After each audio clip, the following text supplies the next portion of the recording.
Podcast todavia. Podcast todavia.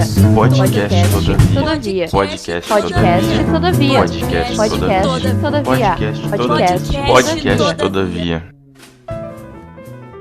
Então, a primeira coisa que eu preciso é que tu me diga, assim, quando e onde é que tu nasceu, para cidade, a data e tal, para me situar depois, né?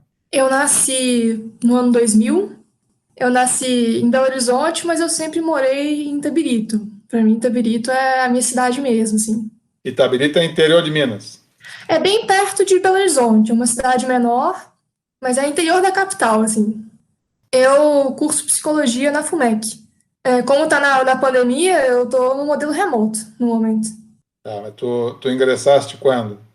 Eu entrei no curso em 2018. E como é que surgiu o teu interesse, Clarice, por filosofia, né? Tu faz psicologia, mas a boa parte do conteúdo que tu produz é informado por filosofia da ciência, né? Tem alguma influência, sei lá, do ensino médio, algum professor, ou são coisas que tu começou a te interessar a partir do teu estudo em psicologia, questões que envolvam, sei lá, a filosofia da psicologia de alguma maneira? Me conta um pouquinho como é que isso apareceu para ti.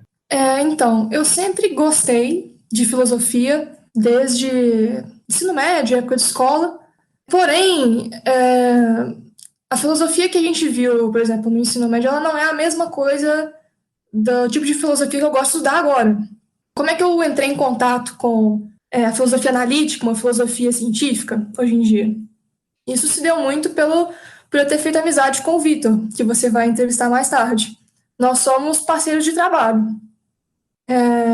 Ele faz filosofia mesmo, ele cursa filosofia e com a nossa interação, que ele também é muito apaixonado pelo tema, eu fui me interessando cada vez mais ao ponto de virar uma coisa que também é minha.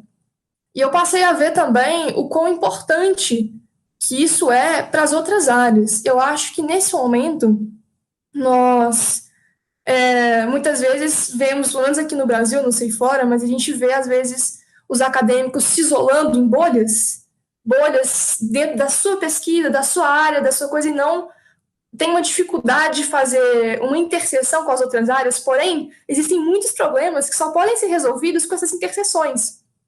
E hoje em dia, na psicologia, está começando a crescer cada vez mais o movimento da psicologia baseada em evidências, da psicologia científica, que é uma versão da psicologia que tenta realmente buscar evidências para suas teorias e para suas práticas.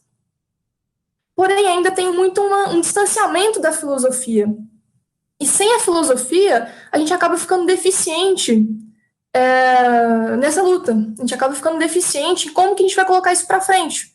Porque muitas vezes, quando você quer defender a ciência, quando você quer falar que a ciência é importante, quando você quer explicar como é que é a ciência, se você não tiver uma boa base filosófica, você vai fazer isso errado. Você não vai ter as condições de realmente ter sucesso nisso que você está fazendo, porque isso é filosofia. Né? Para você fazer esse trabalho é uma atitude que requer conhecimento filosófico, não é puramente um conhecimento empírico.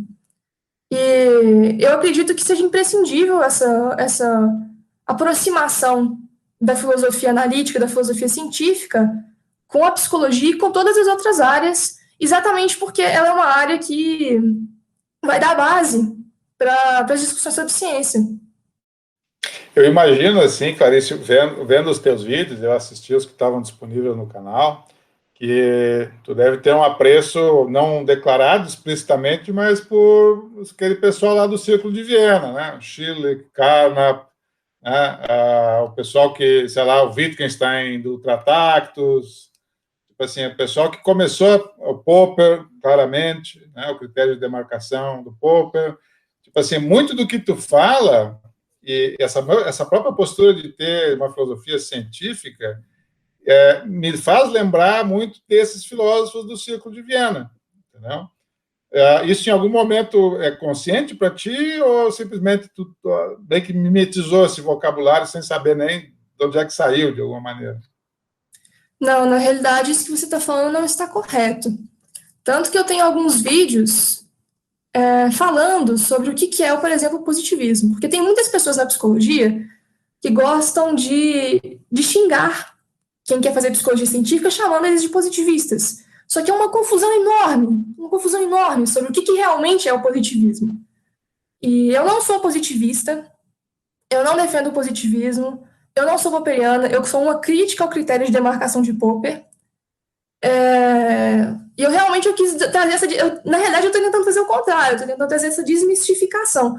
Por que que a ciência não é positivista? Por que que a psicologia científica não é positivista? Por que que quem estuda filosofia hoje não é positivista? Meus vídeos, eles focam em trazer esse contraponto. Eu não sou uma pessoa que vai falar, não, joga fora a metafísica. O problema não é a metafísica, o problema é o obscurantismo. O problema é a pseudofilosofia. Porque quando a gente faz filosofia, eu acredito que a gente deve fazer de uma maneira rigorosa. Tanto que, se você for ver, eu tenho um vídeo de filosofia científica que eu falo isso, eu tenho meus vídeos falando sobre ciência, por exemplo. Eu adoto o critério de demarcação do Sven Hansen, que é um critério ampliado de ciência. E existe um contraponto aí ao que o Popper trouxe.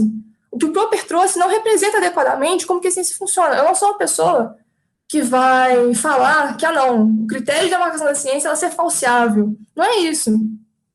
Pode até que seja uma virtude em alguns casos, mas se eu considero, por exemplo, a própria filosofia, quando é filosofia científica, né, como uma ciência, as coisas ficam diferentes. Então, isso não está correto sobre mim.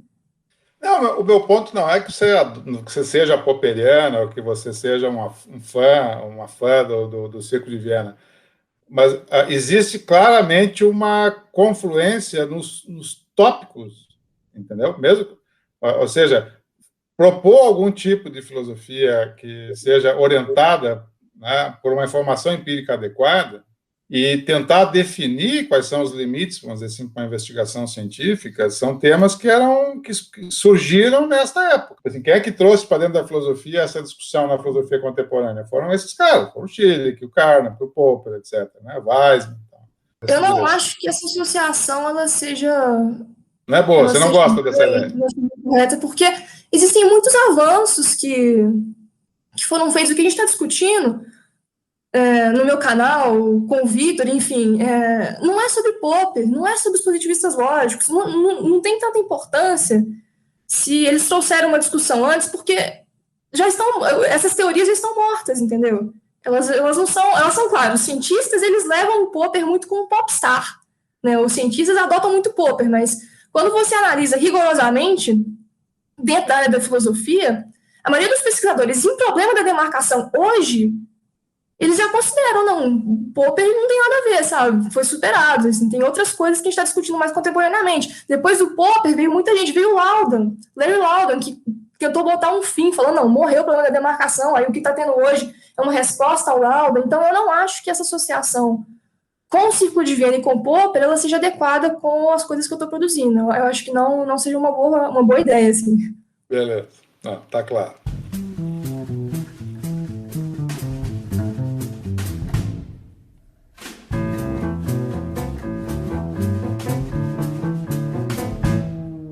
Agora me fala um pouquinho da tua trajetória acadêmica aí dentro da tua área de formação, que né, tu já me deixou claro, mas assim, que o teu interesse por filosofia vem da tua curiosidade por esses tópicos, da tua parceria com, por exemplo, as conversas que tu tem com teus colegas, com o Vitor é um caso, etc. Mas me fala da tua trajetória acadêmica na psicologia, vamos dizer assim, né? Como é que funciona, ou como é que funcionou até agora, as tuas filiações, o que tu está estudando, o que tu pretende fazer, etc. Eu entrei na psicologia em 2018, na FUMEC. Durante um tempo, eu fiz presencial lá, eu acho que eu fiz 3 semestres lá. Eu me transferi para uma faculdade que era da minha cidade de Itabirito durante um tempo. E durante a pandemia, eu voltei para a FUMEC. Por diversos motivos, assim, que eu fiz essas escolhas. Eu sempre quis ter a oportunidade de fazer uma iniciação científica. No começo, quando eu estava nos primeiros semestres da FUMEC, não tinha um grupo de pesquisas que eu me interessasse. Na época, eu acho que a única coisa que tinha naquela época era sobre psicanálise, mas isso não me interessa, assim. Na ALIS, eu ainda não tinha também, era uma faculdade muito nova, eles ainda não tinham essa oportunidade de fazer iniciação científica, de fazer pesquisa, mas eu sempre quis. E por isso eu comecei mesmo na ALIS a tentar pesquisar, a tentar produzir um artigo mesmo sem eu ter um grupo formal de iniciação. Eu até consegui produzir, ele já foi aceito para publicação, ele não foi publicado, mas ele vai ser.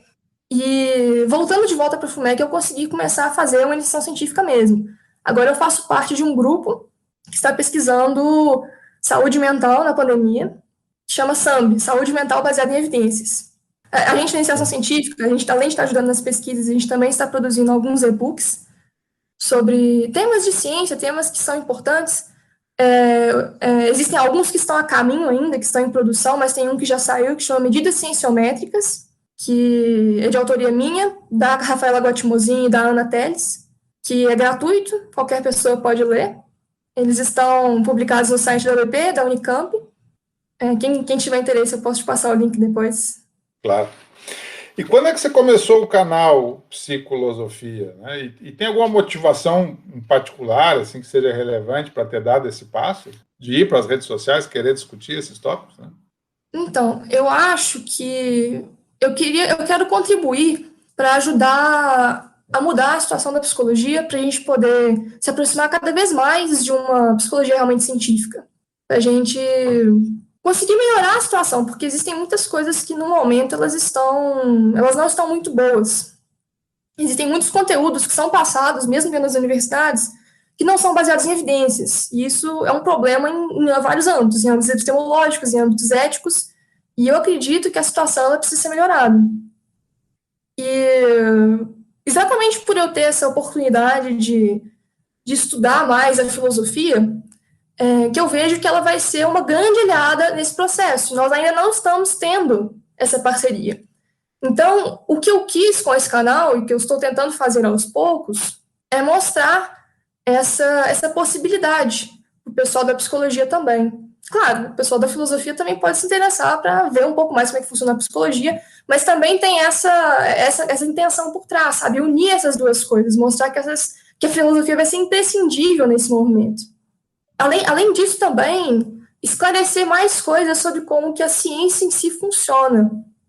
Que existem muitas discussões que ainda não estão sendo feitas sobre metaciência, sobre crise de aplicação, e eu ainda não cheguei lá, eu vou produzir esses vídeos ainda, mas eu tenho intenções, né, sobre os problemas da eficácia das psicoterapias. Existem muitas coisas que eu quero trazer exatamente para falar do que ainda não está sendo dito. Né, trazer os problemas que muitas vezes na nossa área, quando a gente está dentro de uma área, a gente tem a tendência de só ver o lado bom, né? Só defender. Às vezes tem uma dificuldade de fazer as críticas que precisam ser feitas. Então, eu quero ser uma pessoa que vai trazer essas críticas também, visando a melhora, claro. Como é que você vê assim, a repercussão do teu trabalho, se é que você consegue medir isso, né? Junto aos teus professores, por exemplo? Né? Já chegou o caso de algum professor teu dizer: mas, Clarice, você disse tal coisa lá sobre psicologia e tal, não faz isso. Ou ao contrário, dizer: não, é isso mesmo, Clarice, vamos junto. Você já teve esse tipo de repercussão junto aos teus professores, não? Eu acho que tem um professor meu que acompanha, os outros eu não sei se eles não sei nem se eles sabem, mas o professor que me acompanha, ele me incentiva muito, ele fala que eu estou fazendo um trabalho muito legal, que a repercussão é importante. Eu sou muito grata a ele, é o Malloy. Sobre a repercussão do trabalho, eu acho que o canal está crescendo consideravelmente bem, pensando que eu também não... O que eu mais foco em produzir são realmente os vídeos. Existem pessoas que conseguem conciliar: não, vou fazer um Instagram todo trabalhado, vou fazer um Twitter, vou fazer um Facebook. Tem até o Instagram do canal, tem o Facebook do canal, mas eu foco mais no YouTube. Eu não foco tanto em produzir esses outros conteúdos por causa de questões de tempo. Eu tenho muitas coisas para poder manejar ao mesmo tempo. E mesmo assim, eu acho que o crescimento, vendo o tanto de conteúdo que eu consigo produzir também, ele está razoável. Eu tenho expectativas de cada vez... Ele está cada vez mais crescendo um pouquinho mais. Aos poucos, cada vídeo que lança mais inscritos. E não é uma questão de número, assim, né? O que eu mais importo é de conseguir realmente causar uma reflexão, sabe? Causar uma mudança na perspectiva. E tem várias pessoas que me mandam mensagens, que vêm falar comigo que às vezes repensaram aquilo que elas pensavam antes, que nunca tinham ouvido aquilo que eu falei, que acharam interessante, que comentaram com os professores deles. E é assim que começa. Eu acho que é por aí que são os primeiros passos. Essa situação de fazer, tipo assim, um trabalho de divulgação científica, tendo como instrumento principal o YouTube, isso para ti é uma coisa que é normal de fazer ou é uma coisa que tu sente que eu estou fazendo uma coisa aqui que não foi feito antes, mas que era importante, é importante que tenha gente que faça isso? Porque no seguinte sentido, que são discussões, por exemplo, você tem uma discussão sobre método em psicologia, ok? Em última instância, é uma discussão sobre método em psicologia. O que é fazer boa psicologia e o que é fazer má psicologia, em alguma medida. Ou seja, tem uma discussão né, teórica, basicamente. Esse é o tipo de discussão que você vê acontecer dentro das universidades, né? Você vê acontecer dentro do espaço do ensino, da pesquisa, etc. E quando você leva isso para a rede social, tu imagina que o teu público é preferencialmente aquele que é o mesmo que estaria, sei lá, te assistindo num evento científico, ou tem diferença? Eu não sei como que eu avaliaria se é o mesmo público que me veria no evento, se é o público que vê no canal. Eu acho que talvez tenha uma possibilidade do canal atingir mais pessoas, que muitas vezes quem vai no evento é quem já está realmente focado em ver aquele conteúdo. Às vezes uma pessoa que não está interessada naquilo ainda pode receber o vídeo e aí sim começar a se interessar, né? Que é muito difícil uma pessoa ir no evento, pode ser possível, mas é menos provável uma pessoa ir no evento sem ter um interesse do que ver um vídeo que ela ainda não conhecia e acabar descobrindo uma coisa nova. Eu acho que a rede Você social... acha que, eventualmente, o algoritmo do YouTube, a hora de mostrar o teu vídeo para alguém, pode fisgar alguém para dentro dessa discussão, assim, que nunca pensou nessas coisas, e vê o teu vídeo, opa, vou me interessar por isso. É nesse sentido? Sim, não só o algoritmo, mas às vezes as pessoas, elas podem mandar o vídeo para outras pessoas, para algum debate, alguma discussão, a ver o que você pensa sobre isso. Parece que é uma facilitação do debate. Ele fica mais... Ele tem mais facilidade de ser disseminado. Entendi. A linguagem que tu usaria para defender, vamos dizer assim, os teus pontos de vista no YouTube e num ensaio, por exemplo, que você vai submeter para uma revista acadêmica, você vê grandes diferenças, assim, ou não? Porque quando eu assistindo os teus vídeos, parece que tu mantém sempre uma posição bastante assertiva, querendo deixar claro quais são os teus argumentos, etc. Você tem, né, certamente um roteiro ali, que é um roteiro quase que de um paper, vamos dizer assim, em alguns casos, ou de um mini paper, vamos dizer assim. Não me parece que tem uma distinção muito grande, assim, nem no uso do vocabulário, nem na estrutura do que tu fala, né? Eu não sei se isso também é acidental, ou se tu pensa nisso, né?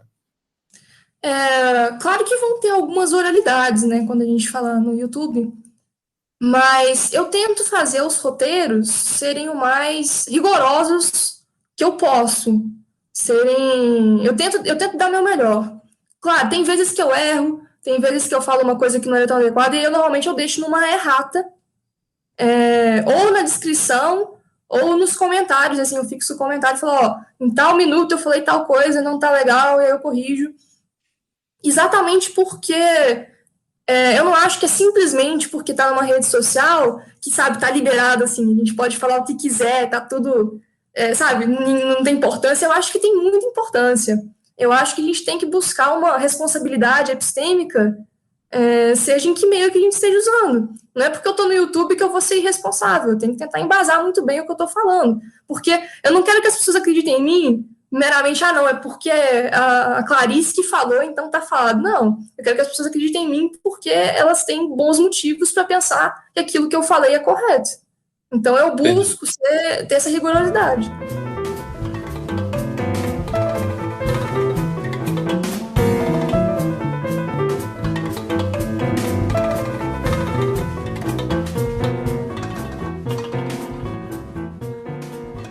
Um dos teus vídeos mais assistidos no canal é 7 conceitos filosóficos que os psicólogos usam errado, né? Certamente faz parte da tarefa filosófica, vamos dizer assim, explicitar qual que é a definição de um conceito, qual que é os casos de aplicação correta do conceito, etc. Nesse sentido, tu faz um trabalho que é prioritariamente filosófico, mesmo, de demarcação conceitual. Tu acha que esse é o tipo de divulgação científica que, de fato, engaja as pessoas, ou é mais uma arte gentil de arrumar inimigos? Bem, Eu acho que tem uma importância em você usar bem os conceitos, porque quando você usa eles de maneira desleixada, isso contamina todo o resto da discussão. Porque você pode estar falando a mesma palavra que eu, mas eu quero dizer A, você quer dizer B, né? Ou a gente acha que. E isso não é uma coisa só numa discussão única, isso é coisas que são usadas para embasar teorias, embasar argumentos, e aí vira uma confusão. Isso é exatamente causa dessa falta de contato entre as áreas. Assim, muitas vezes os psicólogos ou profissionais de outras áreas, não por maldade, não é por maldade, mas por essa falta de oportunidade de conhecer mesmo, acabam pegando esses conceitos e usam eles meio a maluca, assim. Usam eles da maneira como intuitivamente soa bem. Eles não sabem que existe uma maneira, uma disciplina que estuda eles de maneira rigorosa, que busca defini-los, busca ver as implicações deles, e gera um monte de problemas, e isso diminui, isso prejudica a nossa capacidade de compreensão das coisas. Existem muitos conceitos ali que são importantes até para você entender ciência, tipo dedução, indução, e aí é importante, sim, que a gente passe a entender o que eles realmente significam. Vão ter pessoas que vão se incomodar, vão ter pessoas que não vão gostar, mas isso é inevitável de quase qualquer trabalho, e também, inclusive, dos trabalhos que vão defender a ciência. Até também culpa por causa disso, dessa falta de compreensão. Aí eu penso, não, a ciência é positivista, a ciência é do mal, a ciência sei lá o quê. E mesmo que hajam esses problemas no começo, mesmo que essas pessoas tenham pessoas que vão se sentir incomodadas, esse trabalho tem que ser feito. A gente tem que começar a clarear as coisas, a gente tem que começar a tentar caminhar para um lado mais científico, mais rigoroso. Senão a gente vai ficar perdido nesse limbo para sempre. Deixa eu só fazer um adendo, assim. Tu usaste, a ciência é positivista, né? É engraçado que o termo positivista acabou sendo uma espécie de termo pejorativo, é que nem cartesiano, né? Que as pessoas dizem, mas isso é muito cartesiano, né? Como se isso fosse um problema, né? Vamos dizer assim.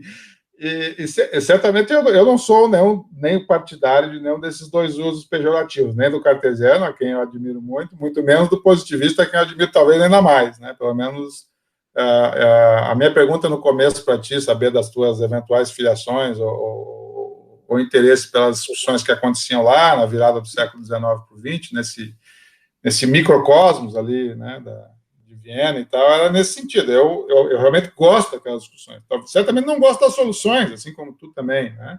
Mas da ideia, vamos dizer assim, do que fazer com a filosofia, de como que a filosofia pode ser um instrumento para a ciência, né, que é o que tu está fazendo, entendeu? Isso que tu disseste assim, delimitar um conceito é muito importante, senão você gera confusão para depois. Isso é o que muitos daqueles filósofos tentaram fazer em várias áreas, na física, na própria psicologia, né?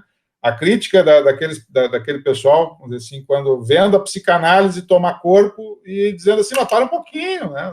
De onde é que vocês estão tirando isso, entendeu? Eu imagino que pelo menos esse espírito, vamos dizer assim, de usar a filosofia como um critério para fazer melhor ciência, eu acho que pelo menos esse espírito tu compartilha, ou estou enganado? Sim, sim. Mas não é só como... não é que ela fosse ser uma coisa e a ciência outra. Eu considero que a filosofia também é uma ciência, no caso. Sim. Por que eu considero isso? Porque dentro daquilo que ela se propõe, dentro dos objetos de estudo da filosofia, não existe nenhuma outra área que seria capaz de investigar com tanta confiabilidade, com tanta rigorosidade quanto fazer filosofia. Não tem como você resolver, assim, muitas das discussões filosóficas hoje em dia com coisas empíricas, com técnicas empíricas. Você precisa da filosofia. E por ela ser o mais confiável para aquilo que ela se propõe, ela seria uma ciência. Entendi. Eu não sei se tu conhece, isso não é exatamente o tópico aqui da nossa conversa, mas não me ocorreu, se tu conhece esse movimento que existe hoje do que se chama de filosofia experimental, que é exatamente filósofos com formação, isso ocorre muito na fronteira da psicologia, na verdade, que utilizam, de fato, métodos experimentais da psicologia social, da psicologia cognitiva, para tentar, vamos dizer assim, avançar a discussão filosófica. Tem um evento que, eu não sei se você viu agora, é um evento de filosofia da neurociência, que vai rolar no Rio. Eu vi as divulgações, sim.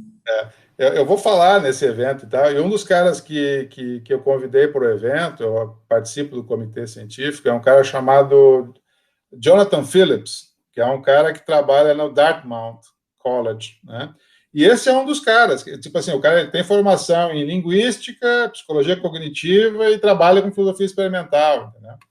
E tem coisas muito interessantes, né, no trabalho dele. A minha palestra, na verdade, no evento, inclusive, vai ser tipo assim, uma escadinha para o Phillips falar depois das coisas dele, para tipo, apresentar o trabalho do cara.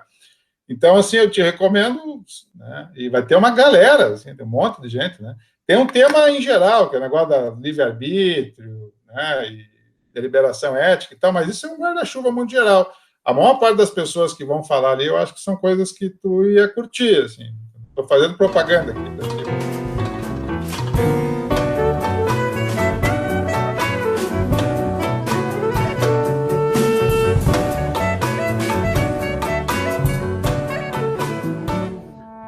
A tua atuação em redes sociais, ela em algum momento te gerou conexões assim para atividades acadêmicas, por exemplo, um convite para, sei lá, fazer uma coautoria de um paper, participar de algum evento, dar uma aula, isso ocorre? Sim, já chegaram pessoas perguntando se eu atenderia, se eu fazia psicoterapia com elas. Só que assim, eu teria que ser formada para isso, assim. Já chegaram pessoas que viraram meus amigos, pessoas que gostavam do canal, começaram a conversar mais comigo, eu comecei a conversar de volta, a gente, né, conversa frequentemente sobre ciência, me chamaram para projetos, para grupo de estudos. Eu achei até, assim, surpreendente o quão rápido que foi capaz de gerar uma networking. Eu não imaginava que isso fosse acontecer tão rápido assim, mas acabou acontecendo de fato. Isso é uma recorrência. Assim, teve mais de uma pessoa já, até o momento das nossas entrevistas, que me relataram a mesma coisa, né? Ou seja, que acaba a atuação em rede social sendo uma espécie de formação de elos que repercute na vida acadêmica, repercute em coisas que a pessoa vai fazendo e tal. E me parece tipo assim, um uso extremamente produtivo da rede social. O cara está ali, obviamente, para incrementar uma audiência, para que aquele conteúdo tenha uma maior visualização, etc., mas acaba tendo consequências práticas, mesmo, como essa, né? De repente você acaba conhecendo gente que é importante para o teu trabalho. Uhum. Agora, uma última perguntinha, assim, a gente tem observado, Clarice, né, especialmente em razão da pandemia agora, essa migração do ensino e da pesquisa que era presencial para os ambientes online, né? Então, muitos professores que tiveram que aprender a usar YouTube, tiveram que aprender a usar rede social, grupo de WhatsApp para poder dar aula.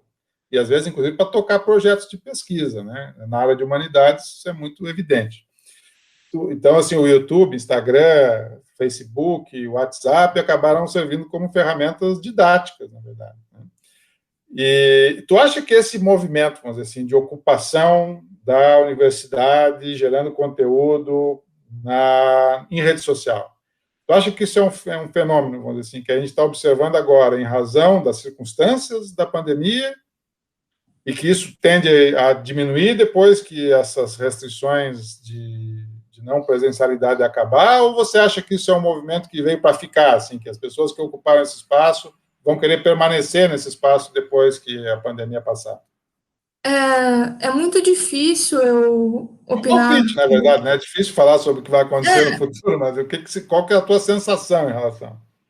Eu não sei, eu me sinto um pouco receosa de falar o que eu acho que ia acontecer, porque eu realmente acredito que eu precisaria de dados. Eu posso falar o que eu acho que seria interessante. Eu acho que seria bom que depois, mesmo depois que acabasse a pandemia, que a gente continuasse com isso, que a gente considerasse não apenas as divulgações, as interações nas redes sociais, mas também, inclusive, a maneira como a própria universidade opera. Eu acho que tem muitos cursos que poderiam muito bem ocorrer de maneira remota e não ocorrem por diversos motivos, mas, assim, existem muitas vantagens deles ocorrerem também que eu acho que as pessoas não consideram. Questões ambientais, por exemplo, ter menos deslocamento de veículos, o tempo que as pessoas iam poupar de não ter que... Tem pessoas que ficam, às vezes, moram em cidades grandes, 1 hora para ir, 1 hora para voltar da universidade. Então, pessoas como eu, que moram em outra cidade, teriam que viajar na estrada todos os dias. Questões financeiras, poderiam as coisas serem muito mais viáveis remotamente. Claro que tem também seus problemas, as pessoas que têm dificuldade de acesso à tecnologia, à internet, mas eu acho que muitas vezes essas vantagens, elas também não são colocadas em questão, elas não são levadas em consideração, e eu acho que elas deveriam ser mais. Eu acho que existem casos em que as coisas poderiam funcionar remotamente, e que eu acho que é uma oportunidade interessante da gente pensar sobre isso. E as redes sociais, eu também espero que elas continuem com a divulgação, exatamente porque é uma coisa que é diferente do que a gente teve no passado, né? Antes não existia internet, YouTube, Instagram, para poder divulgar a ciência como a gente consegue divulgar hoje.